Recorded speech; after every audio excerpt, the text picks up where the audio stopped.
starts quietly. A warm breeze, a slight drop in air pressure. The ocean surface shimmers in an unusual way. Seabirds that are normally raucous fall silent. Animals move inland without explanation. The sky takes on a color that old fishermen recognize, a greenish-gray bruise spreading from the horizon, and then the radar lights up. Meteorologists staring at their screens go quiet, because what they're seeing isn't a normal storm. The rotation is too tight. The pressure is dropping too fast.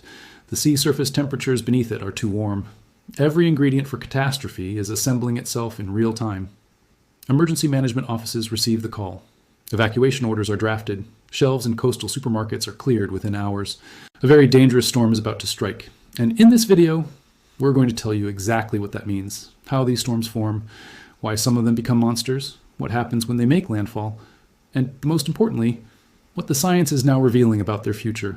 Because the story of dangerous storms is no longer just a weather story. It's a story about the world we are building and what the world is going to do to us. To understand why some storms are so extraordinarily dangerous, you first need to understand how they're born. Every powerful tropical storm, whether it's called a hurricane, a typhoon, or a cyclone, depending on where in the world it forms, starts the same way, with warm water, with moisture, and with the slow, invisible rotation of the Earth itself. Here's how it works. When the ocean surface temperature rises above roughly 26 degrees Celsius, about 79 degrees Fahrenheit, water evaporates rapidly into the atmosphere. That warm, moist air rises. As it rises, it cools. The moisture condenses into clouds and rain, releasing heat as it does. That released heat warms the air further, making it rise faster, pulling in more warm, moist air from the ocean surface below. A feedback loop forms. A self-sustaining engine of heat and moisture and motion, spinning in tight circles due to the Coriolis effect, the influence of the Earth's rotation on moving air. As long as the ocean below stays warm and the upper atmosphere stays undisturbed, this engine keeps running, keeps tightening, keeps intensifying. The pressure at the center drops. Wind speeds climb. The eye, that eerie circle of calm at the storm's core, forms and sharpens. And what started as a cluster of thunderstorms over the tropical ocean becomes a rotating wall of fury capable of winds exceeding 300 kilometers per hour, waves the height of 10-story buildings, and a storm surge that can push the ocean miles inland. This is the machine, beautiful in its physics, terrifying in its power. Not all tropical storms are created equal. Meteorologists use classification scales to measure intensity. In the Atlantic and Eastern Pacific, the Saffir-Simpson scale ranks hurricanes from Category 1 to Category 5. But numbers on a scale don't fully capture what makes a storm genuinely dangerous. That depends on several factors. And when they combine in the wrong way, the result can be catastrophic.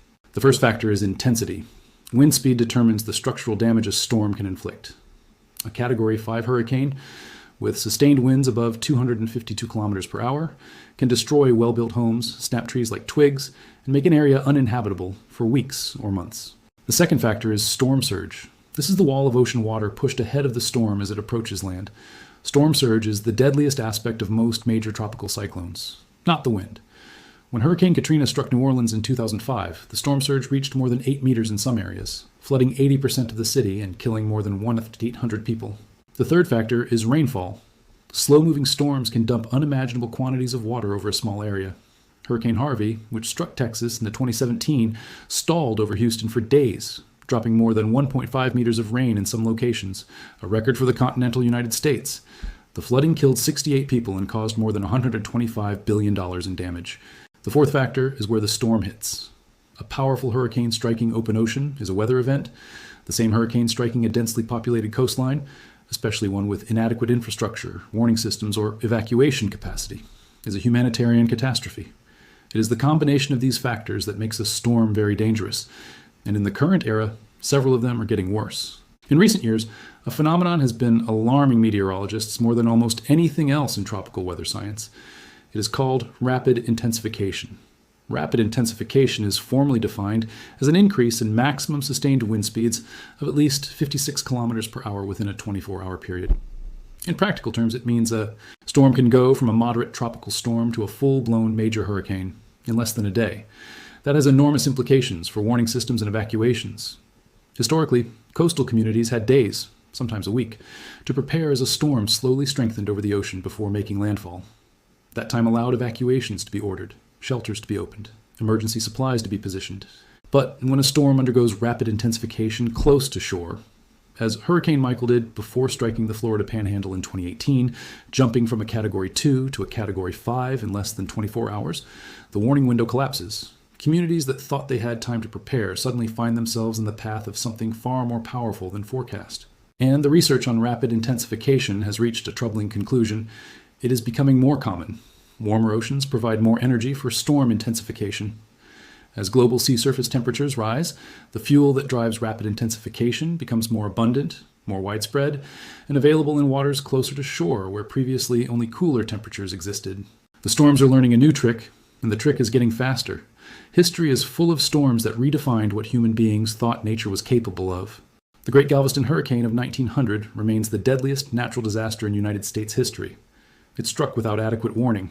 There was no satellite imagery, no aircraft reconnaissance, no Doppler radar. Estimates of the death toll range from 6,000 to 12,000 people on a single barrier island off the coast of Texas. It was a storm that taught a generation the cost of unpreparedness. The 1970 Ebola cyclone struck what was then East Pakistan, now Bangladesh, and killed an estimated 300,000 to 500,000 people. Storm surge flooded coastal islands with NO high ground to flee to. It remains the deadliest tropical cyclone in recorded history.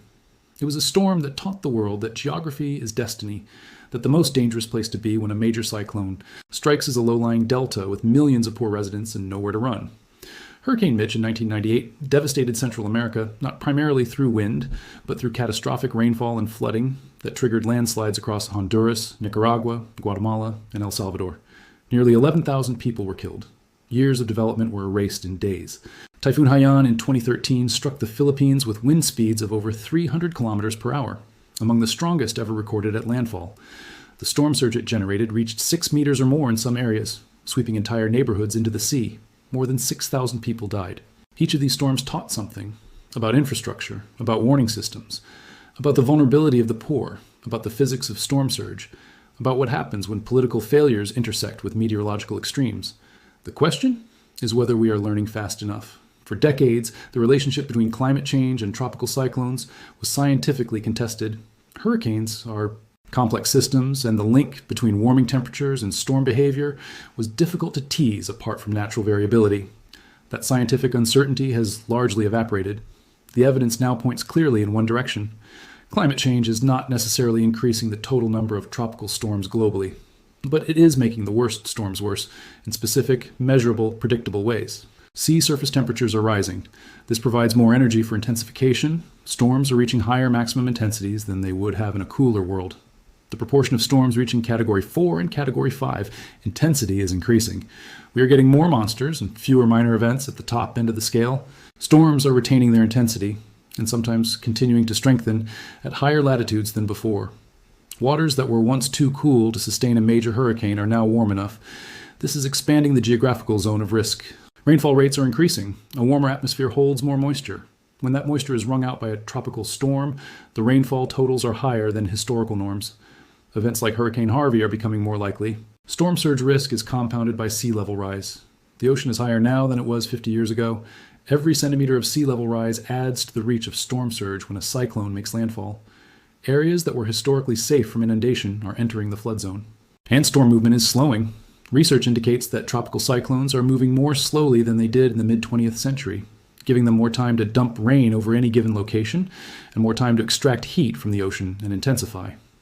None of these changes, individually, transforms every storm into a catastrophe, but together, they systematically shift the odds. They load the dice toward the worst outcomes. When we talk about the damage from dangerous storms, we tend to focus on numbers, deaths, dollars, square kilometers of destruction. But the true human cost of a catastrophic storm goes far beyond what makes it into the official tallies. There is the long-term displacement. After a major hurricane or typhoon, many survivors never return to their homes. They move inland. They relocate to cities. They become, in effect, climate migrants, even if no one calls them that. Studies of communities struck by major hurricanes find elevated rates of poverty, mental illness, and family breakdown years after the storm itself has faded from the headlines. There's the economic devastation that compounds over time. Small island nations and developing coastal countries hit by major cyclones often spend a decade or more rebuilding, during which they fall further behind in economic development, education, and health outcomes. The storm kills people. The aftermath kills futures. There's the psychological toll. Post-traumatic stress disorder is extremely common in populations that have experienced catastrophic storms. Children who survive major hurricanes show measurable impacts on cognitive development and educational achievement. First responders carry the trauma of what they witnessed. Communities that have survived one catastrophic storm live in heightened anxiety as each new hurricane season begins. And there is the invisible death toll. Epidemiologists have developed methods to measure what they call excess mortality, the number of people who die in the weeks and months after a disaster beyond what would normally be expected. For Puerto Rico, after Hurricane Maria in 2017, the official death count was initially placed at 64. Subsequent independent research estimated the true excess mortality at approximately 3,000 people. Deaths from interrupted medical care, from contaminated water, from heat exposure without power, from despair. The storm passes in days, the dying continues for months. When you look at the maps of tropical cyclone tracks, the spaghetti lines of past storms stretching across warm ocean basins, certain cities appear again and again in the danger zones. Miami sits at the tip of a narrow peninsula surrounded by warm water with millions of residents in low-lying areas protected by a barrier island chain. A direct hit from a major hurricane would be among the costliest natural disasters in American history. The city knows this. It has spent billions on resilience. It is not enough. Manila in the Philippines sits in one of the most active tropical cyclone basins on Earth. The city of 13 million people experiences multiple typhoons per year. Infrastructure is strained. Many residents live in informal settlements on flood-prone land with no capacity to evacuate. Shanghai, Osaka, and Tokyo, three of the world's largest metropolitan economies, all face significant typhoon risk. A direct hit on any of them from a major storm would send shockwaves through the global economy. Dhaka, Bangladesh, with a population of over 20 million people, sits inland but draws its water from the same river delta system that has been inundated repeatedly by cyclone-driven storm surges. As sea levels rise and cyclones intensify, the threat migrates further upstream. And New Orleans, still rebuilding 20 years after Katrina, remains deeply vulnerable. The levee system has been upgraded, but the city continues to sink, and the storm that comes next will not wait for the engineering to be finished. These are not hypotheticals. These are cities where real people live, work, raise children, and make the kinds of long-term decisions. Where to buy a house, where to send their kids to school, where to locate a business, that assume a level of stability that dangerous storms are beginning to undermine. So, what does meaningful preparation look like? What separates the communities that survive major storms with minimal loss of life from those that are devastated? Japan offers one model. The Japanese coastline faces typhoon risk every year, and the country has invested enormously, over decades, in infrastructure, early warning systems, emergency training, and building codes. And when major typhoons strike Japan, property damage can be significant, but mass civilian casualties are rare. This is not luck. It is sustained, serious, well-funded preparation. Bangladesh offers another model, one of transformation. In 1970, the Bola cyclone killed hundreds of thousands of people. By the time Cyclone Cedar struck in 2007 with similar strength, the death toll was around 3,500. Terrible, but a fraction of what it once was. Bangladesh built a network of coastal shelters, trained community volunteers in evacuation procedures, established early warning dissemination systems that reached rural villages, and invested in cyclone-resistant construction. It saved hundreds of thousands of lives. The key elements are consistent across successful examples. Accurate and timely warnings that actually reach vulnerable populations. Clear evacuation plans with the infrastructure, roads, shelters, transportation, to carry them out. Building standards that require structures to withstand major storm forces, coordination between government agencies, community organizations, and individuals, and the political will to invest in resilience before the disaster, rather than spending far more on recovery after. Preparation is not glamorous. It doesn't generate headlines. It works best when it's invisible. When the storm comes, and the shelters are full, and the levees hold, and the death toll is lower than it should have been. The problem is that the politics of preparation are difficult. Politicians who invest in resilience rarely receive credit for the disasters that didn't happen. Those who fail to invest are often forgiven in the emotional aftermath of a catastrophe. The incentive structure is backwards, and fixing it is one of the hardest challenges in disaster risk reduction. Somewhere, right now, there's a cluster of thunderstorms over warm tropical water. It may amount to nothing. The wind shear may be too high, the atmosphere may be too dry, the system may simply fall apart, or it may not. It may find the right ocean temperature, the right atmospheric conditions, the right trajectory toward a coastline that has never seen anything like what is about to arrive. This is the nature of dangerous storms. They are not hypothetical. They are not distant future threats. They are recurring, inevitable features of the climate system, amplified now by a warming world, but fundamentally as old as the oceans themselves. What changes is us. What changes is whether we are ready, whether we have built our cities wisely, whether we have invested in our warning systems, whether we have listened to the scientists who have been telling us, and for decades, that the storms are getting more dangerous and that the time to act is before they arrive. History will not judge us by the storms. Storms happen. History will judge us by what we did when we knew they were coming. A very dangerous storm is about to strike. Maybe it's a hurricane spinning in the warm waters of the Gulf of Mexico. Maybe it's a typhoon organizing in the Western Pacific, aimed at an archipelago of millions. Maybe it's a cyclone forming in the Bay of Bengal, tracking toward a crowded delta coast. Or maybe, for now, it's still just a potential, a warm patch of ocean, a ripple in the atmosphere, something that could become everything or nothing. What is not potential, what is certain, is that the dangerous storm is always coming. Season after season, year after year, and each year the oceans are a little warmer, the storms a little more powerful at their peak, the storms surge a little higher against coastlines that have a little less time to prepare. We have the science, we have the warning systems, we have decades of hard-won knowledge about what works and what doesn't when nature unleashes its full force against human civilization. The only question that remains is whether we have the will to use it. The storm doesn't wait for an answer, it's already forming.